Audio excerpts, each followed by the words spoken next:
一次過帶你食兩間香港全新素食餐廳。首先我哋直入元朗，呢間係有蛋奶五辛嘅蔥蔥素食料理，每日有唔同嘅養生靚湯，主打係兩品三品套餐，亦都有意粉、拌飯、漢堡之類。套餐轉多谷飯唔使加錢。叫咗三品，即係兩個冷盤一個熱盤，仲有湯同埋小菜。煎蛋個汁幾好味，亦都好足料，但係可以少啲油。星期五去食係椰子湯都幾好味，不過座位唔多，食飯時間要等台。第二間喺太子塘尾道雷生春嘅對面，呢間素當家清心素食係有蛋奶冇五辛嘅。QR Code 或者揾店員落單都得，主打食兩三餸飯，亦都有即炒粉麵。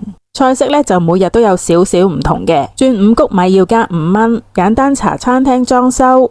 同樣都有足料素湯飲，啖湯都幾清甜。嘢食整體嚟講唔太濃味，亦都唔會太油膩，屬於家常便飯式嘅素食。